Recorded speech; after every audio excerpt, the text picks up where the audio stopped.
నమస్తే. ఇన్నాళ్ళు నన్ను సపోర్ట్ చేస్తూ, ఎంకరేజ్ చేస్తూ మీ ప్రేమని నాకు అందిస్తున్న ప్రతి ఒక్కరికి కృతజ్ఞతలు. అలాగే ఈ వీడియో కూడా ఖచ్చితంగా మీకు ఉపయోగపడుతుంది. లైక్, షేర్ అండ్ సబ్స్క్రైబ్ చేసి మీ సపోర్ట్‌ని నాకు అందించండి. అలాగే ఈ వీడియో పట్ల మీకున్న అభిప్రాయాన్ని కామెంట్ సెక్షన్‌లో కామెంట్ చేసి తెలియజేయండి. ఇప్పుడు వీడియోని చూద్దాం. నేను మీ జయశంకర్ సిస్ట్ల. మన పిల్లలకి పుట్టిన తేదీని అనుసరించి బలమైన సంఖ్యాబలంలో పేరు పెడదాం. సమాజానికి దేశానికి బలమైన పౌరులనిద్దాం. ఏ ఇంట్లో కూడా అర్ధాయుష్ మరణాలు లేకుండా చేద్దాం. నమస్తే. Welcome to our channel. నేను పద్మిని. ప్రస్తుతం మనతో పాటు ప్రముఖ ఆధ్యాత్మికవేత్త, ఆస్ట్రోన్యూమరాలజిస్ట్, వేదిక్ వాస్తు స్పెషలిస్ట్, శ్రీ విద్య మరియు హనుమత్ ఉపాసకులు బ్రహ్మశ్రీ డాక్టర్ శివయోగి సిస్ట్ల జయశంకర్ గారు మనతో పాటు ఉన్నారు. నమస్కారం అండి. ఆయుష్మతి భవ. సార్, పితృదోషాలు ఉన్నాయి అనేది జాతకం చూస్తే చెప్పటము, మీరు న్యూమరాలజీలో కూడా చెప్తూ ఉంటారు కదా, పితృదోషాలు ఉన్నాయి అనేది డెఫినెట్ గా తెలుస్తుంది. అయితే పితృదోష నివారణ పూజలకి స్తోమత ఉండొచ్చు, ఉండకపోవచ్చు, వాళ్ళకి చేయించుకునేది ఏం చేయాలో తెలియట్లేదండి. అప్పటికి అమావాస్యకి కూడా స్వయం పాకాలు ఇచ్చే వాళ్ళు కూడా లేకపోలేదు, ఖచ్చితంగా ఇస్తూ ఉంటారు. అయినప్పటికీ నివృత్తి కావట్లేదు అండి అనే వాళ్ళకి ఇంకేంటి సార్ ఆల్టర్నేటివ్? చాలా రెమెడీస్ ఉన్నాయమ్మా. దీంట్లో మనం ఇవాళ ఒకటి చెప్పుకుందాం. పితృదోషాల వల్ల కలిగే ఫలితాలు, వంశం అభివృద్ధి, ఆ వంశంలో పిల్లలు అభివృద్ధి చెందాలన్నా, పిల్లలు ప్రయోజకులు అవ్వాలన్నా, పిల్లల వివాహ బంధాలు సౌఖ్యంగా సంతోషంగా నిలవాలన్నా దేవతానుగ్రహం ఎంత అవసరమో పితృదేవతానుగ్రహం కూడా అంత అవసరం. ఒక కుటుంబం వృద్ధిలోకి రావాలంటే ఆ కుటుంబంలో ఉన్న పితృదేవతల అనుగ్రహం కూడా పిల్లలకి, కుటుంబానికి కావాలి. ఉన్నప్పుడే వృద్ధి పొందుతుంది. అందుకని పితృదేవతల్ని మనం ఎప్పుడు కూడా బాధించకుండా, వాళ్ళకి అశాంతి కలగకుండా, వాళ్ళకి శాంతి కలిగేటట్టుగా మనం తగి రీతిలో కుటుంబ సాంప్రదాయాన్ని అనుసరించి మనం ఇప్పుడు కొందరు అబ్దికాలు పెడతారు, తద్దినాలు పెడతారు, ఇంకా గయా శ్రాద్ధం పెడతాము, ప్రయాగలో పెడతాము, పిండ ప్రదానాలు చేస్తుంటారు. ఇట్లా అనేక రకాల ఉన్నాయి. ఇలా చేసుకుంటూ మీ తాతకు తగ్గట్టుగా కొంతమందికి పితృదోష నివారణకి, పితృదేవతల సంతృప్తికి, పితృదేవతల్ని సంతోషపరచడానికి ప్రతి అమావాస్య నాడు కూడా గోశాలకు వెళ్ళి గోవులకి గ్రాసం పెట్టడం, బ్రాహ్మడికి కాస్త స్వయం పాకం దానం ఇవ్వడం, ఇంకా కొంచెం ముందుకెళ్తే వాళ్ళకి కాళ్ళు కడిగి స్వయం పాకం తగు దక్షిణ ఇచ్చి తర్పణం కూడా చేయొచ్చు, తర్పణాలు కూడా చేసుకోవచ్చు. సో యూనివర్సల్ గా అందరికీ చెప్పాలంటే, మీ ఇంట్లో మీ పెద్దలు ఎవరైతే ఉన్నారో వాళ్ళు సంతోషంగా ఉండాలి. వాళ్ళ సంతోషానికి మీరు కావాల్సిన విధంగా గోవుకి గ్రాసం పెట్టడమో, బ్రాహ్మడికి ఇవ్వటమో చేయాలి. ఈ రకంగా చేస్తే బాగుంటుంది. అంతేకాకుండా ఇవేమి మా పితృదేవతలు ఎప్పుడు పోయారో తెలియదు, ఏమీ తెలియదు, ఏం చేయాలో తెలియదు, మా పెద్దవాళ్ళు చెప్పట్లేదు, మా పెద్దవాళ్ళు చెప్పట్లేదు, మా పెద్దవాళ్ళు చేయలేదు, మేము చెయ్యము, పెద్దవాళ్ళలోనే దోషం ఉందేమో అని అనిపిస్తుంది. ఎందుకంటే ఒక దశలో 1970 నుంచి 90 వరకు ఉండే ఒక జనరేషన్ లో కొంచెం పెద్దవాళ్ళలోనే రిలాక్స్నెస్, ఇవన్నీ ఆచారాలు మరి అక్కడ కొంచెం ఉంది. ఎందుకంటే ముఖ్యంగా చూసుకుంటే ఇప్పుడు బ్రాహ్మలు ఇంటికి ఒకరినన్నా వేదం చదివించాలి.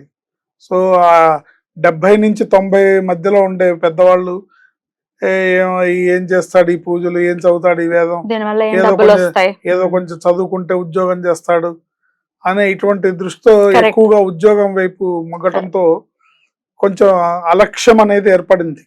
దానివల్ల బాధపడుతున్న కుటుంబాలు, ఇబ్బంది పడుతున్న కుటుంబాలు కూడా చాలా ఉన్నాయి, ఇప్పటికీ ఉన్నాయి. అప్పటి ఎఫెక్ట్ ఇంకా ఉంది. సో ఇలాంటివన్నీ పోవాలంటే పితృదోష నివారణకి చాలా పరిహారాలు ఉన్నాయి. పితృదోషం ఉంది అని తెలుసుకోవాలంటే ఎలాగండి అని అడగచ్చు మీరు. మీ ఇంట్లో వివాహాలు కాకపోతున్నా, జరిగిన వివాహాలు నిలబడకపోతున్నా, లేదా పిల్లలు కలగకపోతున్నా, లేదా చిన్న వయసులోనే ప్రమాదాలకు గురై అకాల మరణాలు జరుగుతున్నా, వీటన్నిటిని మీరు పితృదోషాల కింద మనం కన్సిడర్ చేసుకోవచ్చు.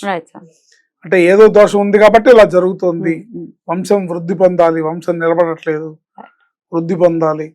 అట్లాగే కొన్ని ప్రేమ వివాహాలు, తెలిసి తెలియని వయసులో పిల్లలు ఎవరినో ఇష్టపడి ఆకర్షణకి, ఫ్యాంటసీకి లోనై తప్పటడుగు వేసి జీవితాంతం ఇబ్బందులు పడే పరిస్థితులు కూడా ఏర్పడుతూ ఉంటాయి.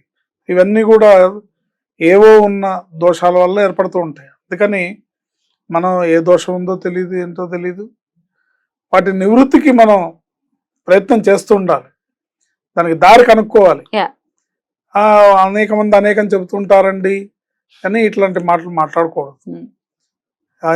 వాళ్ళు ఒక రకం చెప్తారు, వీళ్ళు ఒక రకం చెప్తారు, ఎవరికి తోచింది వాళ్ళు చెప్తున్నారండి అంటే ఎవరికి తోచింది వాళ్ళు చెప్పేది ఎందుకయ్యా అంటే నీకు ఏదన్నా ఉపయోగపడుతుందేమో అనే ఉద్దేశంతో.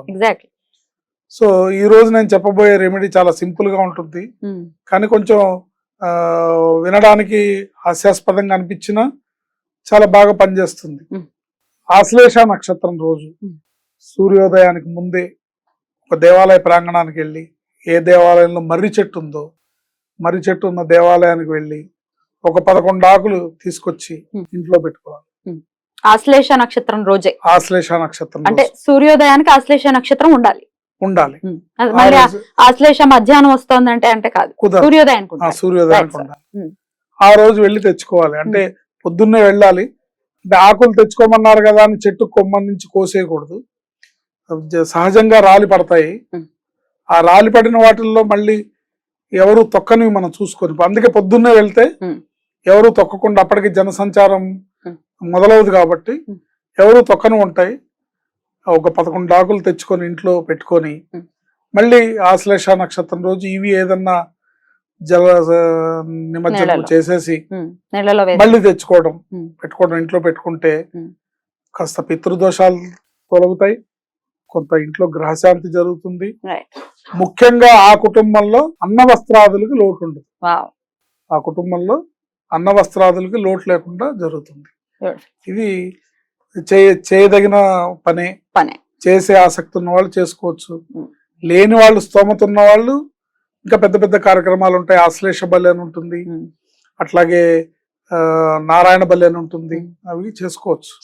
స్తోమత ఉండి మంచి పండితుల్ని పిలిచి చేయాల్సి, కరెక్ట్ గా మీకు ఏం చేయాలన్నది తెలిసి చేస్తే అది బాగా పనిచేస్తుంది. సో అంత స్తోమత లేదు, నేను అంత చేయలేను, ఇప్పుడు మాకంత సమయం లేదు, అంత ధనము లేదు అని అనుకున్నప్పుడు ఇలాంటి పనులు చేయడంలో తప్పు లేదు, చేస్తే మంచి ఫలితం ఉంటుంది. ఇంటికి తెచ్చి పెట్టుకోవడం అంటే ఎక్కడ ఆకుల్ని ఎక్కడ పెట్టాల్సి ఉంటుంది? ఇంట్లో ఎక్కడన్నా భద్రంగా మంచి శుభ్రమైన ప్లేస్ లో, పవిత్రమైన ప్లేస్ లో. దేవుడి గది అని? దేవుడి గది కాదు, దేవుడి గదిలో పెట్టద్దు.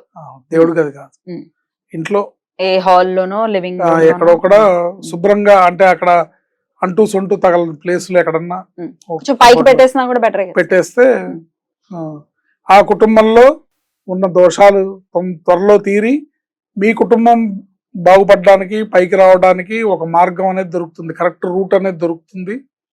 నెక్స్ట్ ఖచ్చితంగా ఆ కుటుంబానికి అన్న వస్త్రాదులకి లోటు ఉండదు. అంటే ఇవాళ రేపు అన్న వస్త్రాదులకి లోటు లేని వాళ్ళు, ఉన్న వాళ్ళు ఎవరు లేరు, కొంచెం తక్కువే. ఎందుకంటే అందరూ రకరకాల పనులు చేసుకుంటున్నారు అండి.